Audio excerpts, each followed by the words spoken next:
In this video, we are checking out the recently refreshed line of Amazon's Fire tablets, the Fire 7, the Fire HD 8, and the Fire 7 Kids Edition, all now supporting Amazon's Alexa. If you're even a little familiar with Amazon's Fire tablets, you know that these fall into the budget category. The Fire 7 comes in at just $49.99, the Fire HD 8 sells for $79.99, and the Fire 7 Kids Edition will set you back about $100. There's also a Fire HD 8 Kids Edition that was recently refreshed that I don't have here, and that's the most expensive of the bunch at $129.99. Obviously, at these price points, the Fire tablets are not meant to compete with the likes of the iPad or Galaxy Tab or anything like that. They are the entry-level, bare-bones, budget tablets that are supposed to give the average user just enough to work with. And as always, if you're interested in learning more about any of the tablets in this video or purchasing one for yourself, I'll have links to everything down in the video description. But without further ado, let's go ahead and get into it. To start off, this is the Fire 7, and the name kind of gives it away. This tablet rocks a 7-inch IPS display, which is slightly upgraded from the last generation Fire 7 tablet, yielding higher contrast, sharper text, and just generally a little better viewing experience overall. Amazon also made the updated Fire 7 tablet a little lighter, about half an ounce lighter,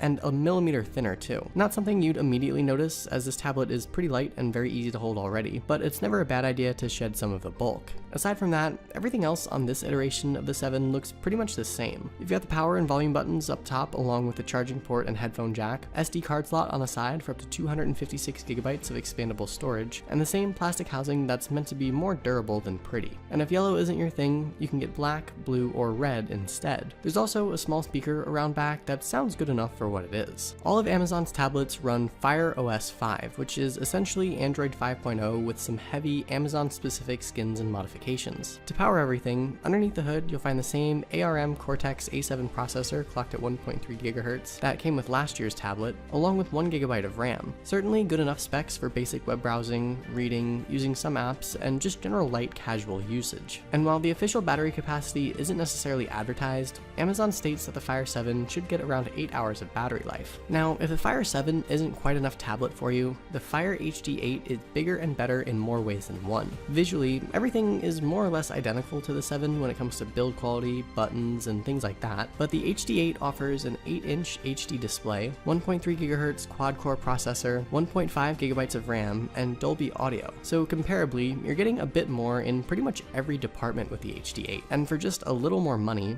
I personally find the HD 8 to be a great deal overall. And if you're deciding between the two, I really think the HD 8 is the way to go for sure. For not that much more money, you're getting a bigger and better screen, a bit better internals, and noticeably better tablet all the way around. Of course, along with the refreshed hardware specs, one of the other noticeable new features for the Fire tablets this year is Amazon Alexa support. Think Siri on the iPad or Google Assistant on Android devices. Amazon's Alexa can do a lot of different things. Alexa is launched by tapping and holding the home button. There's no hands-free voice activation support or anything like that, but Alexa can do most of the things you might be familiar with already if you've used an Echo before. Alexa can check the weather, give sports scores, read off your calendar or news headlines, play music, and a whole bunch of other things. Now, personally, while it's great that Amazon Alexa is now a feature on these Fire tablets, Alexa, Google Assistant, Siri, these voice assistants are just not something I use very often. However, I know a lot of people can really utilize these services every day, so I know this is a welcome addition for those people. Generally speaking, both the Fire 7 and Fire HD 8 are good tablets for the sub $100 price point they come in at. But like anything in the budget category, there are some limitations with these devices. The hardware, like I mentioned, is good enough, but Fire OS 5 out of the box lacks support for the Google Play Store, for example. You're limited to installing apps using only Amazon's App Store, which doesn't really have the greatest or most up-to-date selection of apps. With that being said though, you can go out of your way to install the Google Play Store since Fire OS 5 is essentially just Android 5.0, and I'll leave a link on screen if you want to learn how to do that,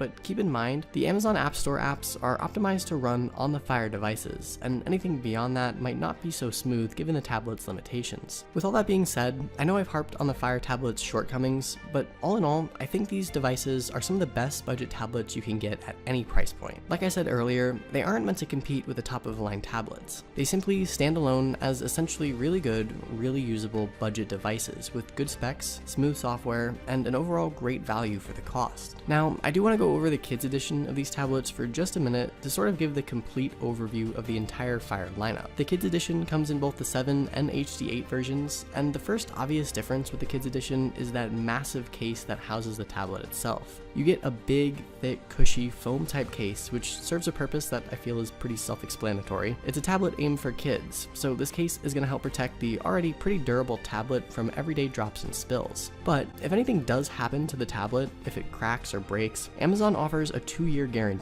Free replacements, no questions asked, which is pretty awesome. On the software side, the Kids Edition tablet has the ability to set up specific kid profiles that not only support Amazon's free time service, which consists of 15,000 popular apps and games, videos, books, and education content from kid-friendly companies like PBS, Disney, and Nickelodeon, which, by the way, is free for a year when you buy this tablet, but parents also have the ability to dive into some deep parental controls and settings to keep track of all kinds of usage. Parents can monitor and filter content, set up specific times the tablet is available to be used, filters of course, and parents can even go through and individually add or delete certain content from the tablet. The software is incredibly flexible and can pretty much cater to the needs and expectations of any parent to ensure a child is using the tablet properly, free from inappropriate content. Now, aside from the deep software additions and the big foam case, the Kids Edition of the Amazon tablets are pretty much identical to the standard versions both on the inside and out. With that being said, you are paying more, but with that extra cost comes a 2-year guarantee, the big foam case, a free year of free time, and the peace of mind knowing that the tablet can be filtered free from anything you don't want the kids to see. So there you have it. Those are the new refreshed Amazon Fire tablets for 2017. Like I mentioned, if you're interested in learning more or possibly picking one up for yourself, I'll leave all the links down below in the video description. But hopefully you guys enjoyed this video. Definitely let me know what you think of Amazon's Fire tablets in the comments below.